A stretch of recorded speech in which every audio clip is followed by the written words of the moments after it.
세리가 영주의 노래교실 문을 걷어차듯 열고 들어온 순간 골수기증 하나로 숨겨졌던 두 여자의 30년 원한이 사빈 앞에서 터져버렸어요. 네가 또 내 딸을 끌어들였지? 세리의 목소리가 교실을 울렸고 영주도 더는 물러서지 않았습니다. 끌어들인 게 아니라 내 딸이 우리 오르미를 살린 거야. 문 밖에 서 있던 사빈은 두 사람을 번갈아 바라봤어요. 지금까지 자신이 알고 있던 세리와 영주의 모습이 한순간에 무너지고 있었는데요. 예상 스토리를 시작하기 전 구독과 좋아요 부탁드립니다. 그 일이 벌어지기 전 지우의 사무실에서 지우는 도희와 마주 앉아 있었어요. 두 사람 사이에는 이전처럼 자연스러운 대화가 이어지지 않았습니다. 전시 작품을 사들인 일을 두고 이미 생각의 차이가 드러났고 지우는 그 일을 단순한 실수로 넘기지 못했어요. 도희는 지우가 자신을 계속 밀어내는 것처럼 느꼈고 참아왔던 불만을 더는 감추지 않았습니다. 어떻게 나한테 이럴 수가 있어? 목소리가 높아지자 지우의 얼굴도 단단하게 굳었어요.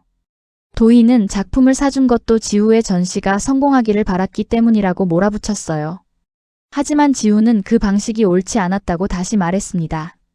작품의 가치가 아니라 자신의 체면을 위해 돈을 쓴 것처럼 보였고 도희가 그림을 대하는 태도에도 실망했다고 했어요. 결국 도희의 입에서 가장 두려워하던 질문이 나왔어요. 다른 여자 생겼어? 지우는 곧바로 부정하지 않았습니다. 도희는 자리에서 일어나며 다시 물었습니다. 나진이 때문이야? 지우는 처음에 진이를 오해했고 도희의 말만 믿고 진이를 몰아세웠습니다. 하지만 시간이 지날수록 자신이 본 진이와 도희가 말하던 진이는 전혀 달랐어요. 지우는 진이가 자신을 미워하던 그 가족들 때문에 힘든 시간을 보냈음에도 그 가족의 손자를 위해 골수까지 기증했다고 도희에게 말했어요. 그러면서 매 순간 나진이 씨 때문에 놀란다고요. 그 행동이 누구에게 보이기 위한 선택도 아니었고 인정받으려는 행동도 아니기에 도희의 태도와는 많이 다르다며 속마음을 솔직히 말합니다. 도희는 차마 묻고 싶지 않았던 질문을 하게 됩니다. 그래서 나진이가 좋아졌다는 거야?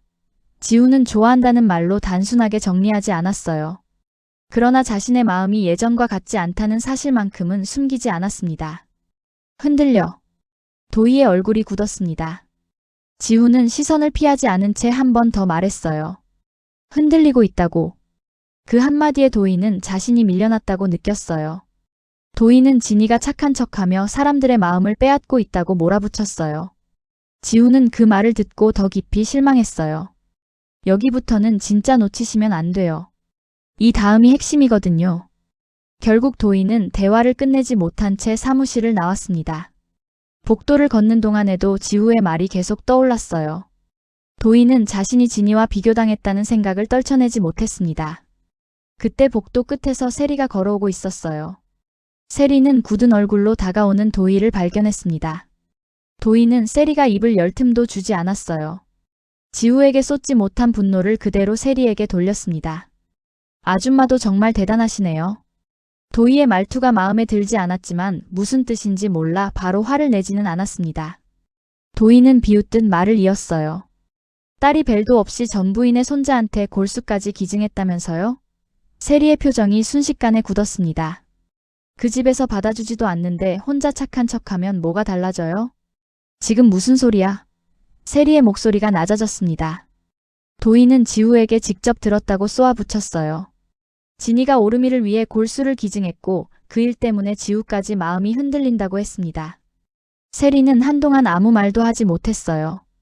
자신이 세워둔 모든 경계가 이미 무너졌다는 말이었거든요. 도희는 세리의 충격을 확인하고도 분을 사귀지 못했어요.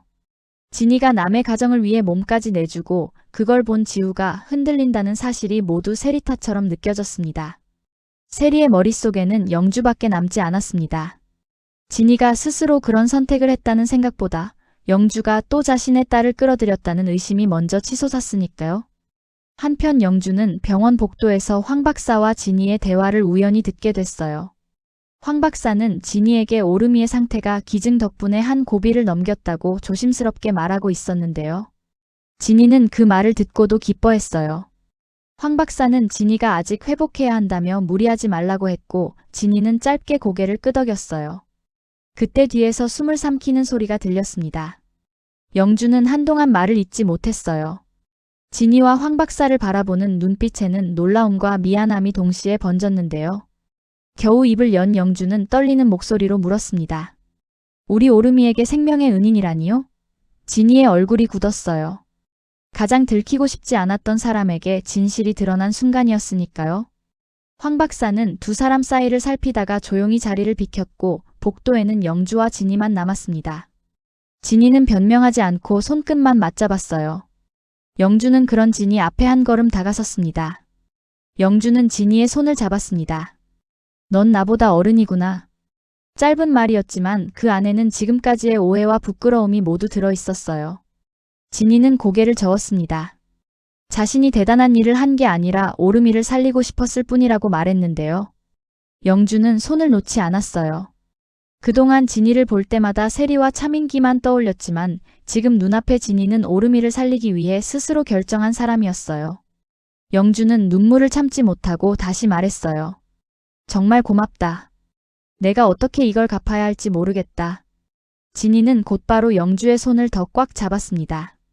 감사보다 먼저 부탁해야 할 말이 있었거든요. 엄마한테는 절대로 비밀이어야 해요. 영주의 눈빛이 흔들렸어요.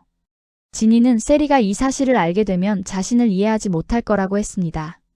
오름이를 살린 선택보다 영주의 가족을 도왔다는 사실부터 문제 삼을 거라고 알고 있었으니까요. 진이는 잠시 숨을 고른 뒤 낮게 덧붙였어요. 저 엄마한테 비밀 만드는 거 처음이에요. 그 말에 영주는 쉽게 대답하지 못했어요. 영주는 결국 고개를 끄덕였습니다. 진이가 선택한 비밀을 자신이 먼저 깨뜨릴 수는 없었어요. 대신 진이의 손을 한 번 더 감싸며 약속했습니다. 네가 말할 때까지 내가 먼저 입 열지 않을게. 진이는 그제야 굳어있던 어깨를 조금 내렸어요. 병원을 나온 영주의 얼굴은 전과 달라져 있었어요. 진이에게 던졌던 차가운 말들이 하나씩 되돌아왔습니다. 그동안 세리의 딸이라는 사실만 봤거든요. 진이는 처음으로 진이를 세리의 딸이 아니라 진이 자체로 보기 시작했어요. 그 변화는 크지 않은 표정 하나에서 먼저 드러났습니다. 진이가 복도 끝으로 사라질 때까지 영주는 오래 바라봤거든요. 같은 시간 승우는 또 다른 면접장에 앉아 있었어요. 책상 너머의 면접관은 이력서를 한 장씩 넘기며 승우의 경력을 확인했습니다. 맡았던 프로그램과 현장 경험을 살피던 얼굴에는 분명한 호감이 있었는데요. 경력이 좋네요. 실무도 오래 하셨고요. 승우는 이번에는 다를지도 모른다는 기대를 아주 잠깐 품었습니다. 질문에도 막힘없이 답했고 자신이 할 수 있는 일들을 차분하게 설명했어요. 하지만 면접이 끝나갈 무렵 승우가 자리에서 일어나자 분위기가 달라졌습니다. 바지 아래 드러난 의족을 본 면접관의 시선이 잠시 멈췄어요. 방금 전까지 이어지던 질문도 끊겼습니다. 승우는 그 침묵이 무엇을 뜻하는지 너무 잘 알고 있었는데요. 면접관은 애써 표정을 정리하며 말했습니다. 연락드리겠습니다. 그 한마디로 충분했어요. 승우는 결과를 듣기도 전에 또 떨어졌다는 걸 알아버렸습니다. 밖으로 나온 승우의 휴대전화에는 다른 회사의 불합격 문자도 남아 있었어요. 면접관들의 표정은 늘 승우가 자리에서 일어나는 순간 변했습니다. 그래도 승우는 다시 채용 공고를 열었습니다. 포기한다고 달라지는 건 없었고 멈춰 있으면 더 아무것도 할 수 없었으니까요. 그 소식은 정원에게도 전해졌어요. 정원은 승우가 계속 면접을 보러 다니지만 번번이 떨어지고 있다는 말을 듣고 한동안 아무 말도 하지 못했습니다. 정원은 작가 일을 이어가기 위해 회사를 차리고 새로운 일을 준비하고 있었는데요. 필요한 사람을 정리하던 중 자연스럽게 승우의 이름이 떠올랐습니다. 경력도 있었고 현장을 이해했고 무엇보다 실력으로는 부족하지 않았으니까요. 정원은 바로 연락하지 않았어요. 둘 사이의 일들 때문에 도움이라는 말조차 상처가 될 수 있었거든요. 그럼에도 정원은 승우가 의족 때문에 기회조차 얻지 못하는 상황을 모른 척할 수 없었어요. 결국 필요한 업무 내용을 다시 확인한 뒤 승우에게 일을 제안하기로 마음먹었습니다. 동정이 아니라 자신이 준비하는 일에 정말 필요한 사람으로 부르기로 한 거였어요. 한편 영주는 노래교실 문을 닫을 생각까지 하고 있었습니다. 임대료가 30% 오른다는 통보를 받은 뒤로 계산기를 두드릴수록 답이 나오지 않았어요. 수강생이 줄어든 상황에서 인상된 금액을 감당하기는 어려웠고 계속 버티면 오히려 더 큰 손해가 남을 것 같았습니다. 영주는 교실 안을 천천히 둘러봤어요. 오랫동안 지켜온 자리였지만 이제는 놓아야 할지도 모른다는 생각이 들었습니다. 그때 사빈이 영주를 찾아왔어요. 영주는 평소처럼 아무렇지 않은 척했지만 얼굴에 남은 걱정을 숨기지 못했습니다. 사빈은 임대료 문제를 조심스럽게 꺼냈어요. 건물주가 임대료를 동결하기로 했다는 얘기 들으셨어요? 영주는 처음에는 잘못 들은 줄 알았습니다. 이미 인상통보까지 받은 상황이었으니까요. 사빈은 관리 쪽에서 다시 연락이 갈 거라고 말하며 올해는 기존 금액으로 계약할 수 있다고 전했어요. 영주의 얼굴에서 긴장이 빠르게 풀렸습니다. 노래교실을 계속 지킬 수 있다는 뜻이었어요.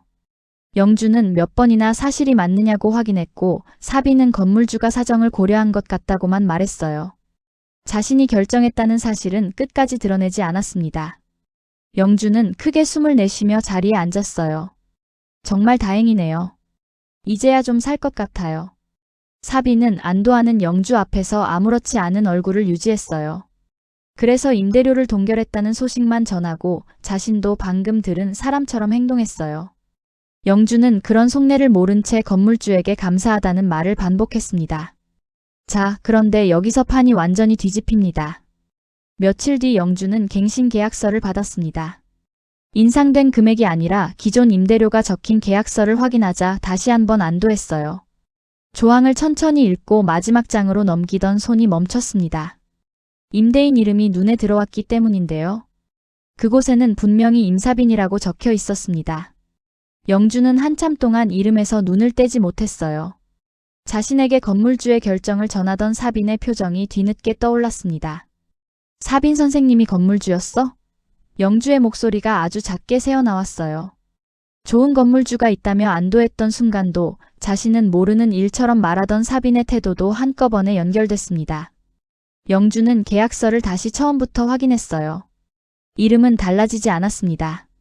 사빈이 자신의 사정을 알고도 생색 한 번 내지 않은 채 임대료를 동결했다는 사실만 남았어요. 노래교실 안에서 영주는 계약서를 다시 보고 있었습니다. 임대인 칸에 적힌 사빈의 이름을 몇 번이나 확인했지만 놀라움은 쉽게 가라앉지 않았어요. 바로 그때 문이 거칠게 열렸습니다. 세리가 들어오자 영주는 계약서를 내려놓고 자리에서 일어났어요. 서로의 얼굴을 확인한 순간 두 사람 사이의 공기는 단숨에 날카로워졌습니다. 세리는 인사도 없이 물었습니다. 네가 또 내 딸 끌어들였지? 골수라는 말이 나오자 영주의 표정이 달라졌어요. 진이가 그렇게 숨기고 싶어 했던 비밀이 결국 세리에게 들어갔다는 걸 알았거든요. 영주는 누가 말했는지 묻지 않았습니다. 지금 중요한 건 세리가 어떤 식으로 진이의 선택을 받아들이고 있는지였어요. 끌어들였다고? 영주의 목소리도 높아졌습니다. 세리는 오르미를 살리겠다고 진이를 이용한 게 아니냐며 몰아붙였어요. 자신이 진이를 병원 근처에도 가지 못하게 했는데 어떻게 꼴수를 기증할 수 있었냐고 따졌습니다. 영주는 그 말을 듣는 순간 참아왔던 감정이 터졌어요. 진이가 누구의 강요도 받지 않았고 오르미를 살리기 위해 스스로 움직였다고 말했습니다. 세리는 믿지 않았어요. 그러니까 그걸 왜 진이가 해야 하냐고. 세리의 분노는 영주를 향했지만 그 안에는 자신이 아무것도 몰랐다는 충격도 섞여 있었어요. 영주는 세리가 진이의 마음보다 자신의 감정부터 앞세우는 모습을 보며 더는 참지 않았습니다. 진이가 들키면 죽는다고 말할 정도로 두려워했고 엄마에게 처음으로 비밀을 만들었다고 고백했다는 사실이 떠올랐어요. 하지만 영주는 그 약속 때문에 진이의 말을 그대로 전할 수 없었습니다. 대신 영주는 세리에게 진이의 선택을 함부로 모욕하지 말라고 했어요. 아무도 시키지 않았고 아무 대가도 바라지 않았다고 말했습니다. 세리는 그럴 리 없다며 소리쳤어요. 진이가 자신의 말보다 영주의 가족을 선택했다는 사실을 받아들이지 못했거든요. 두 사람의 언성은 점점 높아졌고 오래 묻어둔 감정까지 목소리에 실리기 시작했습니다. 그때 사빈이 노래교실 앞에 도착했어요. 영주에게 임대료 동결과 계약 문제를 확인하려고 왔다가 안에서 들리는 세리의 목소리에 걸음을 멈췄습니다. 문은 완전히 닫히지 않았고 두 사람의 대화가 그대로 새어나오고 있었는데요. 사빈은 들어가지 못한 채 그 자리에 서 있었습니다. 자신이 추앙한다고 말했던 세리와 점점 마음이 쓰이기 시작한 영주가 한 공간에서 서로를 향해 나를 세우고 있었어요. 세리는 참인기를 입에 올렸습니다. 영주가 평생 자신과 진이를 미워했고 이제는 오르미를 앞세워 다시 진이를 끌어당겼다고 했어요. 영주도 물러서지 않았습니다. 세리가 자신의 남편과 30년을 살며 아이까지 낳았다는 사실이 두 사람 사이에 그대로 드러났어요. 사빈의 얼굴에서 웃음기가 사라졌습니다. 세리가 말했던 사별한 여자와 영주가 미워하는 사람이 같은 남자를 두고 이어져 있었다는 사실을 처음 알아버렸거든요. 진이는 세리의 분노를 대신 살아주는 아이가 아니라고 했습니다. 세리는 그 말을 듣고 더 격하게 반응했어요. 자신이 진이를 어떻게 지켜왔는데 영주가 감히 그런 말을 하느냐고 소리쳤습니다. 하지만 영주는 이번만큼은 물러서지 않았어요. 진이가 선택한 거야. 네가 아니라 진이가. 그 말이 세리의 가장 아픈 곳을 찔렀습니다. 진이가 자신의 뜻을 거슬렀다는 사실, 그것도 영주의 손자를 살리기 위해 움직였다는 사실이 선명해졌어요. 세리는 영주를 노려보며 숨을 고르지 못했습니다. 영주는 세리의 분노를 그대로 받아냈어요. 진이가 해낸 일을 부끄러운 일처럼 만들지 말라는 마음만 남아 있었거든요. 문 밖의 사비는 더는 예전과 같은 눈으로 두 사람을 볼 수 없었습니다. 세리는 마지막으로 영주에게 경고했어요. 진이에게 다시는 접근하지 말라고 했습니다. 영주는 진이가 자신을 찾아온 게 아니라 오르미를 살리기 위해 병원으로 간 거라고 맞섰어요. 세리는 그 말을 끝까지 인정하지 않았습니다. 결국 돌아서서 교실을 나왔는데요. 문 밖에 서 있던 사빈과 눈이 마주치는 순간 걸음이 멈췄습니다. 사빈의 표정에는 놀라움이 그대로 남아 있었어요. 세리는 그 얼굴을 보고 자신이 어디까지 말했는지 뒤늦게 깨달았습니다. 영주도 문 밖의 사빈을 확인하고 굳어버렸어요. 방금까지 서로에게 쏟아낸 말들이 이제 둘만의 비밀이 아니게 됐습니다. 사빈은 아무것도 묻지 않았지만 그 침묵이 오히려 더 무거웠어요. 세리는 사빈을 지나쳐 그대로 걸어갔습니다. 영주는 계약서 위에 적힌 임사빈의 이름과 문 밖에 선 사빈의 얼굴을 번갈아 바라봤어요. 자신을 몰래 도운 사람이 눈앞에 있었고 동시에 가장 숨기고 싶었던 관계를 그 사람이 모두 들어버렸습니다. 사빈 역시 영주에게 임대료를 동결해준 사실을 숨기고 있었지만 이제는 영주와 세리 사이에 더 큰 비밀을 알게 됐어요. 교실 안에는 임사빈의 이름이 적힌 계약서가 남았고 누구도 먼저 설명하지 못한 채 세 사람의 시선만 엇갈렸습니다.